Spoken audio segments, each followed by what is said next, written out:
Welcome to the DevReady Podcast. Joining me on the DevReady Podcast today, I have Emma Lo Russo. For those of you that are new here, or if you've heard this for the 100th time, I don't actually know Emma. We haven't really met before, so we're going through this for the first time. So Emma, thanks for joining me, and I'll let you take it away. Thank you so much, Anthony. It's a pleasure to have you on. Do you want to, I'll let you introduce yourself because there's no way I could ever do justice without knowing anything about you. Sure. I'm the CEO, but also founder of Digivizer. Digivizer has actually been around for 15 years, so no longer a startup, despite the fact we try and keep that culture very much part of, our company.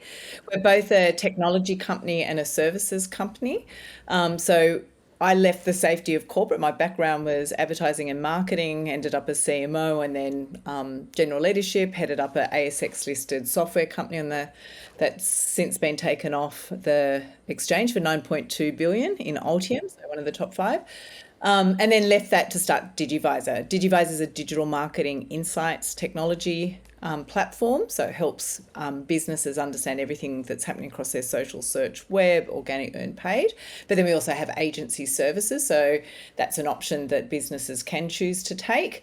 And then we manage the digital marketing for incredible brands like Lenovo and Barilla and nearly IMB Bank, but there's quite a number. And then I also founded goto.game, which is a gaming and esports company 8 years ago, just recognizing how passionate and different that space was, but bringing the digital marketing and insights expertise to back that up, which is unique in that space. Yeah, so is that a marketing to gaming companies, peripherals, that sort of stuff, or more like on the esports and promoting yourself? It's helping brands engage with the audience. It can be esports teams or the audiences that are watching those esports, but it's generally the video gaming industry. And so we work both for those brands, so like Razer, for instance, MSI, but we also help non-endemic brands like access that audience. They're just very passionate, it's very different, very creator-led, live creator-led. They're amazing entertainers, and it's an incredible community. But they operate a little bit differently from the rest of the world, so we like to allow the goto.game to have the freedom to operate. Yeah. Before we dive into your story, I'm just on that. Do you have a bit of trouble explaining Twitch to some of these ingrained brands that don't understand that that's how the world pivoted in that space? Yeah, it's really interesting because even traditional media, there's not that much live media anymore that's available, and actually there's very few media personalities that can operate live. Everything's very scripted, studio based. There's not that kind of free conversation entertainment style, and yet in that community, like Twitch as a platform, like these guys are live entertaining people who are coming back over and over and over again, and then can kind of rewatch these streams, and the audiences are far greater in some of the biggest and best streamers on Twitch. I think it's more like just getting their head around that it is individual creators and entertainers ultimately building these very sticky, loyal audiences, but they can't be briefed. It's not a pay for comment kind of scenario. It's like if you engage them and they're passionate about your brand, then it can be a very powerful engagement. Yeah, because they're not live for 20 minutes, 23 minutes with ads like on a TV show would be. They're live sometimes for 5, 6, 7 hours. Absolutely. And the thing that, again, if you're not a gamer, like the role play that goes in. So a lot of the games that they play, they're actually interacting. It's like improvisation, they're a character, they're meeting other characters. Everything is actually very live and unpredictable, and they become really good at what they do, and it's very different. Like you say, it's very different from what you see elsewhere. I'm surprised we haven't seen probably more of a transition of those gamers into sort of like stand-up comedians or something like that, because they almost in that space be able to think on their feet quickly. I think it's probably because they don't like a stand-up comedian, they've got to do a lot of rehearsing, and they're whereas the freedom to just be themselves, and there's a lot of them are in fact introverts in real life, but they're these characters behind the screen, and they have this safety of they only see themselves. They see this huge kind of online community chatting to them, but they don't have this apprehension of waiting for an audience to applaud me or... Yeah, they're looking at a screen and a lens, which takes that away. Okay, so jumping back now to when you started Digivizer and you took that leap from corporate to being an entrepreneur and going out on your own, what spurred that? Because that's always the interesting moment I find is what made you take that leap? So I had a very successful corporate career, but a line that was continuously said to me all the way through, because I worked for other for other companies. I always ended up in the leadership role, general manager, chief operating officer, president, chief operating officer, was that it was like my company but not my company. And the line I kept hearing is, you're so entrepreneurial. Like you should be an entrepreneur. You're such an innovator. You're always breaking new ground. And it was just this theme that I had heard. But there's something like in myself that was, is it because I'm just surrounded by great people? And when you work for large corporates, there's a lot of funding, right? So, and you get a lot of advice. So if you want to open up and do something new and innovative in China, there's all these consultants that you can kind of, test the playbook and check the legals, and you have this additional kind of resourcing plus a team to put to play when you want to test it out. And I think it was just this, like, was I really an entrepreneur or not? And the only way you can actually know is to actually have the courage to do it. And I think I knew the space, because this was like, if you think 15 years ago, that's when social media was just really starting to take off. Brands had no idea what to do about it. It was kind of even ahead of paid media being so prolific, even in Google, but let alone social. And yet all that was like, privacy wasn't kind of overlaid then. Everyone was moving to cloud computing. People wanted to know more about their customer because of opportunity in cloud computing, and, having this single view of the customer started to feel possible. And here was this big kind of unstructured database in social media being available. So I knew that's where I wanted to play, was that, with mobile phones, social media, people wanting to know more about the customer, that whoever could create a solution that would help them know their customers better or know who should be their customers by leveraging that digital footprint would do really well. So that was the opportunity. And then I think the timing was like, I was actually coming up to my 40th birthday, and I was like, if I don't actually now, take the step out, because you always understand there's a risk that you could fail. I didn't think I'd be young enough to go back to corporate and hold the same positions I was in. Okay. And so the bit that I needed to kind of wrap my head around from the risk was not whether I thought it was a great idea or even actually that I could do it. I had the confidence to try. It was, I had 3 young children, you have a mortgage, you got a lot of financials, it's, plus 3 kids make it very expensive. And so it was just this kind of like, can I really afford to take this risk? Not could I be successful, just could I just actually financially do it? So interestingly, one of the things we did, my husband and I, he'd just come up to 10 years. He's in advertising. I actually met him in advertising, but he's in advertising, and he had 10 years. So he had long service leave and decided to take some time out. We packed our kids up, went around Australia in a Winnebago. And the interesting thing in doing that was, like, you have nothing, right? You have this tiny little space, all 5 of us living. The kids didn't have their toys or clothes, or this is like Australia even pre kind of, NBN. So there's no data anywhere. So it was just us. And I couldn't believe how happy everyone was. It's like, okay, if we are going to be happy with nothing, which we are, like, incredibly happy, then I don't need the big house. I don't need the big income. I don't need, I can put that at risk, because actually this is what matters. And I think that just gave me the courage to go, okay, it's now. I did my MBA at the same time as leaving corporate and starting Digivizer. And I actually, in that Winnebago trip, there were 2 kind of insights. One was that I really love growing businesses, and the other was I really like growing people. So I started 2 businesses at the time. One was the business agency, and that was executive coaching and leadership development. And then Digivizer was the digital marketing insights, understanding the digital footprint of your customers and how to leverage it.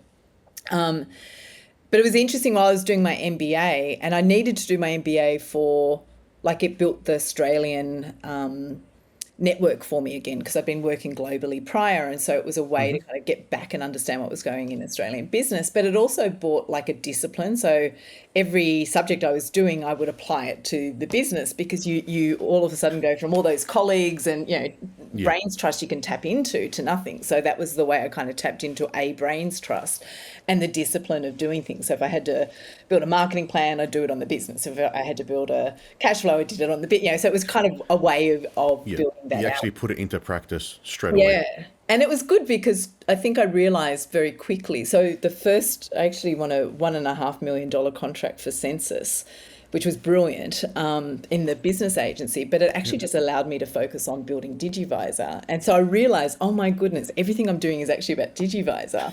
I'm good at this other stuff, but I'm passionate about this. And so that allowed me to really understand that focus. And then my final strategy paper that I did for my MBA, I actually used that to pitch, and I raised $2.1 million off the back of that. Oh, wow. And so it was actually like a very good outcome from ROI from the MBA. Definitely. But it also, it worked for all those reasons. Like some of the first customers were people I met through my MBA. It worked out well, and it takes a few years, which probably many stories have been here. Whatever you think the road to riches, when you first start, it doesn't happen as fast as what you think it's going to be, and you're constantly reinvesting back into your business. But yeah, like 15 years down the track, I'm so glad that I took the leap when I did, and proven it out. And it's still the same thing. We still help businesses understand that it's expanded from social to be social search, web, but that digital footprint of customers. But it's even more valuable today because you can run your whole, like a B2C business. That's their whole business, right? An online, e-commerce business. But even B2B, like that, it's how do you get scale, and particularly in a global environment, like that's digital. So it's proven it to be. Yeah, and scale is how you make the difference these days with the internet and the global market that we have. It's so much more accessible than it was when you started or when I started. So a bit of background on us, because you don't know anything. So I started the business 17 years ago in my final year of uni. So my risk assessment was, I'm living at home and don't have any expenses. What a better time to try. And that's all I've ever done now. So I had a part-time job at a supermarket, summer internship programming and tutoring, and then this is all I've done. So similar assessment. But you're still being here. 17 years later, you've done well. We're still here. Like you said, things always take longer than you expect. Yes. And it's never the path that you think it's going to go down. So we wanted to be a games company. So I started games programming at uni. We've made some games. I've never actually worked on them.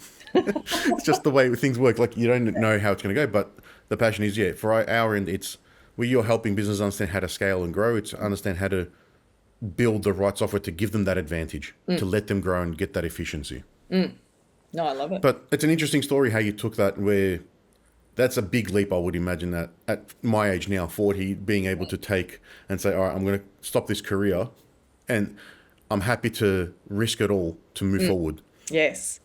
I mean, I'm grateful for the corporate background, because I think so one of the first things that helped us create our space was we met. So the year that I started Digivizer, which was 2010, there were 87 companies in Australia also trying to start a social media insights or analytics company.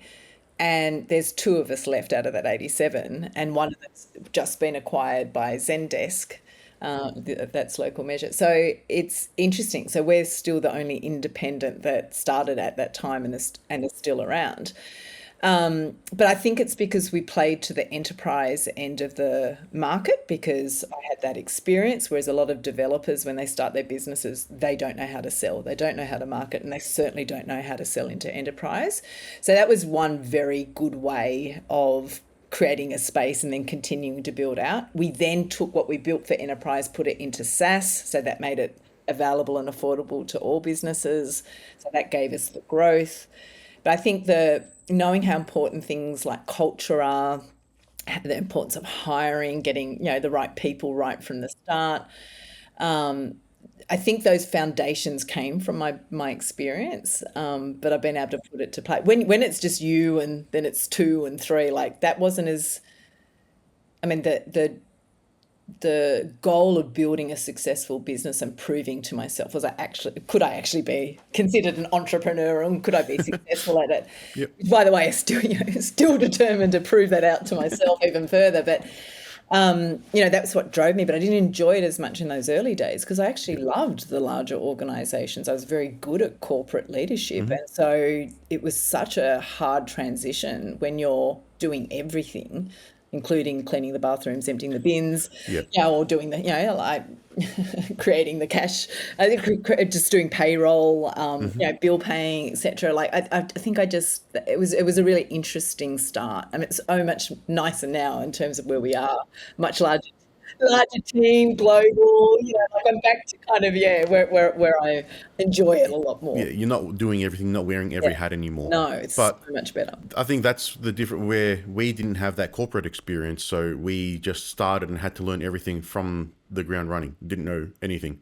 The biggest difference when I used to work for that supermarket was I would just go to work and get paid. It didn't matter what happened. Now all of a sudden you're figuring out where the hell are we getting money from? Where are we going to get paid from? Not are we going to get paid this week? That's probably the biggest difference to think about when you're in having a job versus going out on your own. And then, like you said, having to do everything if you're starting out on your own, especially, you are literally doing everything. But I remember in our early years, so I think we were about 4 years in, maybe 5 years in, I had the opportunity. I met Mike Cannon-Brooks at a VC event, and it was a chat.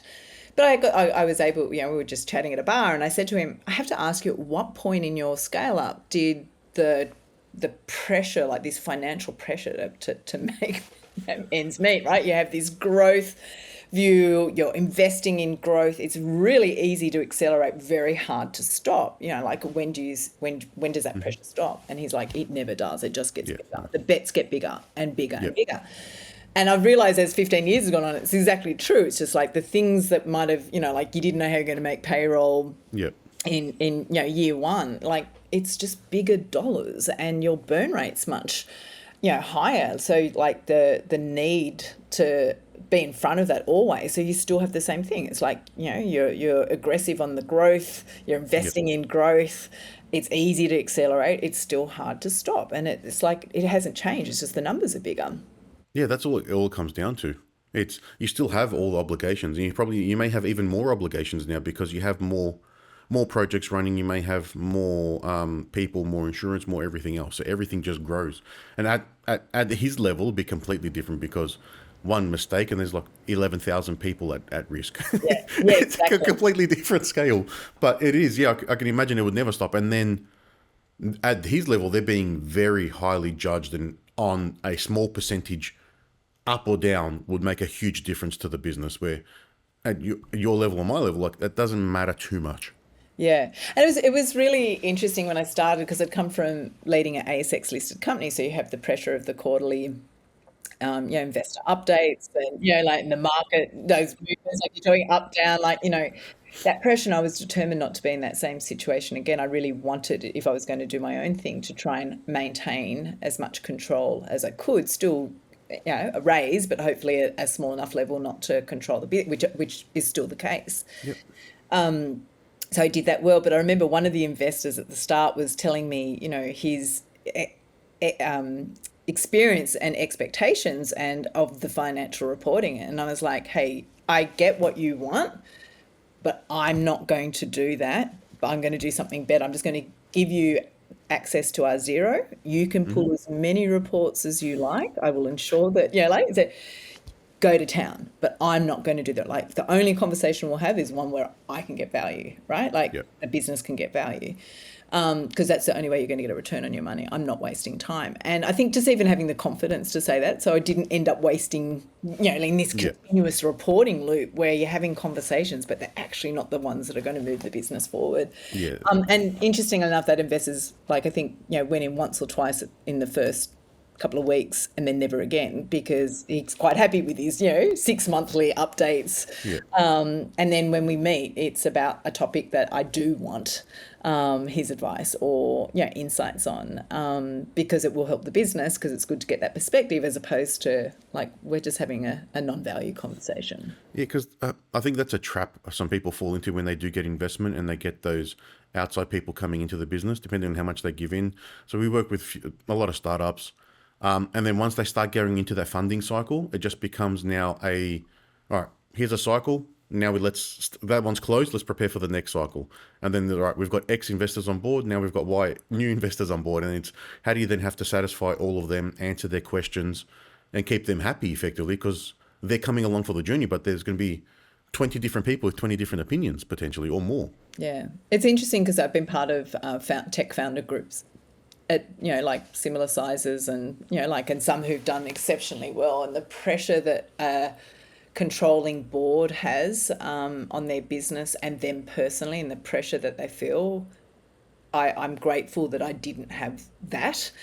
It means I haven't had the same external funding, but then that's forced me to self-fund, right? So we're profitable, and we've been able to continue to fund our growth. And it's like I respect a brain's trust, and I think it's important to tap into other views and to be challenged on your thinking, and have risks viewpoints, so that you can be ready or prepared or understand how you might act on those. But like the personal pressure and the conversations, or the time that goes into managing all those different people. And I watched it a lot over COVID, and I watched it subsequently when funding got a bit tighter and runways, because as you've seen in the market, it's kind of changed from like, if anyone got funding, it was like grow, don't worry about profit. Now they're like, no, it's profit. And so there's been a lot of like, redundancies and things of, getting under cost control. And it's like, I think when you take responsibility, if you can fund your own growth, like, it's might not have that same hockey stick at the start, but the consistent growth is sustainable. And that's the ideal scenario to be in. Have a business that is sustainable and profitable, not take on funding and run a debt cycle to then try and grow. Because then to get out of that, you're going to need astronomical numbers compared to what you would need if you were incremental growth to be at the same position. Ideally, if you can run the business and bootstrap it and get it off the ground and get it going, that's the best scenario. And then you try and, if you want to explode the business, that's when you try and take on the funding potentially to try and get that reach that will then maybe take you 10 years of operating to be able to get to that scale. But if you get a big injection of cash, it might take you 12, 18 months now instead. And I think there's a lot more options now, like debt fund. Like when I started, and probably when you started 17 years ago, 15 years ago, there wasn't the same funding available, or funding options. There wasn't the same support for founders that were starting. Whereas like debt funding, like if you can get in a good model and you can be more predictable about, what every dollar is going to return, like there's a lot more options available today that weren't available at the start. So I think it does ultimately get easier. But I think the one of that, take responsibility, like because you find market fit faster, if you're having to fund your growth, right? Yes, correct. It needs to work. You need to find a way to fund it. You've got no other option. Yeah. Otherwise, you're going back to Winnebago. Yeah. So what is exciting you about Digivizer at the moment? Because you've gone through and you've grown the business. I don't know how big it is now or how many staff you have, but what's exciting you about where you are in your position in the market at the moment? We're doing 30% growth year on year, so that's kind of exciting that we're still doing that. I think the opportunity is far greater than what that growth suggests, but it's a nice way to continue to build. I think personal wins is for me, like in terms of how I feel about it, like some of the leadership team now have been there over 10 years. So they've been such a big part of that journey and continuing to grow. We're seeing AI has created a lot of opportunity for us, both in the insights in the platform, but also from the agency side. And we've been really looking to lead there and helping brands leverage how to make it work, as opposed to, because in marketing in particular, it can create a lot of volume, but it doesn't necessarily create value. And so I think that's where we've been able to play strongly. So I think, the opportunity for us moving forward is in agency acquisition and growing more and more around that side. And we're seeing more agencies come onto platform. We ourselves are like a top agency partner to all the major platforms. So we're the only marketing partner to LinkedIn in Australia. We're a Google Premier partner in search. We're a Meta partner, TikTok partner, Amazon, Microsoft. We hold all the top partnerships. And I think that's the result of really being good at what we do, but backed by these insights. And now we're how do we help more businesses do that? SaaS allows us to reach more people can be powered by it, but then tapping into the expertise is kind of the next part of the growth. So that's what's exciting. It's what excites us. And everyone's struggling, right? Like every business needs to grow. If it was easy, everyone could do it. There'd be no shopping around because people would just hire people and they could guarantee results. It's hard, and customers are constantly changing. Platforms are constantly changing their algorithms. Costs continue to increase, so you've got to get smarter and smarter. Storytelling, particularly now with AI, and there's not a lot of authenticity out there. Uniqueness. If you get that right in how to tell stories and keep those, personalized, contextual, human, authentic, raw, but valuable, something that someone cares about, content in market, you can still do exceptionally well, but you need to know how to do it. Or stumble upon it somehow if you're not trained on it. Are you finding that with the AI, that this opportunity in the market, the tech space and what's available, is very different to so in 2010 when you started, iPhone was coming off of iPhone 2 moving into iPhone 3, and then the app stores and the iPad, and then there was the Bitcoin and blockchain stuff, and there's been a few big cycles that have happened in the space in tech. Are you seeing that this one's a bit different in the marketing space, probably specifically compared to what the early App Store or Facebook and the big social push was?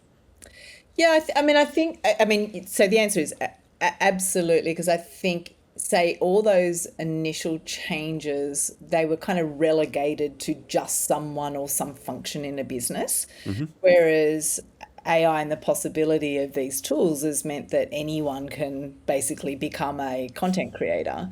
Now, whether that is serving a good purpose or a good outcome, that's still to be just, so some people are and some people aren't, but those that do it well can do it. So for instance, some of the VO3 and the combination of using Runway and some of the AI generated imagery to produce video. A lot of companies can't afford video production and the quality of video and editing of video. There's so many possibilities that open up to companies that weren't there before, and at a much lower cost. So there's so many opportunities that have come off the back of this change that is going through, understanding what's going on, where opportunities exist, inputs into strategy, self-critiquing, the companies that are using it to actually critique what they do are doing better than the ones that are using it just to generate. There's so much possibility there. But I think the biggest change in this wave of change is just how many people are able to leverage it to do things that they couldn't do before and not rely on somebody else's expertise or specialization. Because if you think about it, as you mentioned, those other things were their opportunities, and that'd be all right. That's a new role or something where the AI is now, it affects every facet of a business if you wanted to apply it that way. And then you're touching on where you mentioned VO3. That's an amazing, what you get out of those 8-second videos. If you get a good prompt, even with a bad prompt, you can get an amazing quality 8-second video, which would take you weeks to try and get from a video editor and some CG artist to put together. Doesn't mean it's going to be good the first time, but it could be something, like you said, people can experiment with now where they couldn't actually try and market. But then, that storytelling or the actual human connection is now going to be probably more important than it was. And particularly in especially if we take a platform like LinkedIn, and there's just a prolific amount of people, posting, advice and, content on that platform. And I say content because not all of it is of value.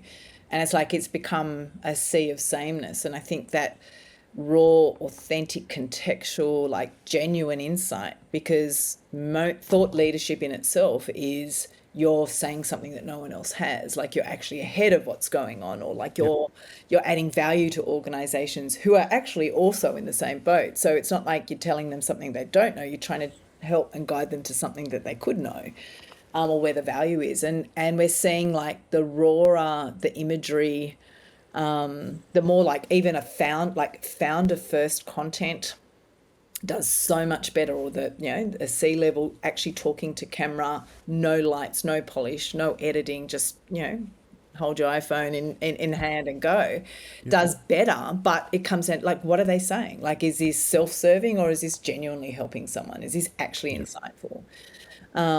So yeah, like we're really seeing value still being, and strategy still has to be there. Like, who are you targeting? What do they care about? What genuine problem are they trying to solve? Because you still have to answer this, and it's at its heart, even in all the AEO, like the next step up from SEO. It's like still people are trying to solve something, get a job to be done in their business. And if you don't take the time to understand that, it won't matter what you're trying to say. It's like you have to solve that. And so you still need to understand what's the heart of who you're targeting, what problem do they face, like how can you help them, and then how do you build credibility around that? Yeah, it always comes down to that value equation. It's have one customer, have one solution, and make sure you're giving them value, and then that's your market fit. Yeah, if you serve everyone, you serve no one, as they always say.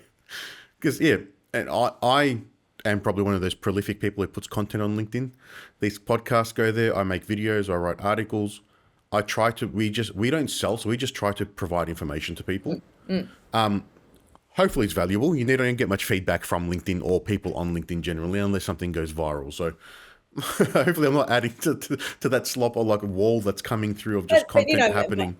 My response to that, and that's where our insights platform is just make sure you're measuring it, because data moves beyond opinion, right? Like you will know what is actually resonating more strongly, what is out of everything gaining more views or listens or engagements or shares or whatever it is. So, and then, like you have that other, and like what time of day, who is it that's responding, or like you can get more specific. To sort of, understand, to do more of what they care about. Yeah, and unless you're tracking anything, you're not going to be able to get those insights. You're just making guesses. Well, Emma, it's been a pleasure having you on the episode today. If anyone wants to find out more about you and Digivizer or goto.game, how can they do that? Just go to our website or follow me on social. Like I do post on all platforms. And I do it as much because I genuinely care. I'm so passionate about growing businesses. And I've just learned that it is about growing people, like in your business, or it's your customers, right? Like how do you help them be the hero in their organization, and the value that you can add to their success or the company's success that they represent. So that's what I talk about. So connect with me, connect with the company. We've got lots of newsletters and stuff, or sign up to Digivizer, get your insights. Well, it's been a pleasure having you on, and thank you so much for sharing that. And you can definitely understand that your passion and your interest in the space has come through in this call. So I've definitely picked that up, and hopefully the audience has too. Thanks, Anthony. Thank you for inviting me. I appreciate it. Thank you. Nice to meet you too. All right, bye-bye. Bye.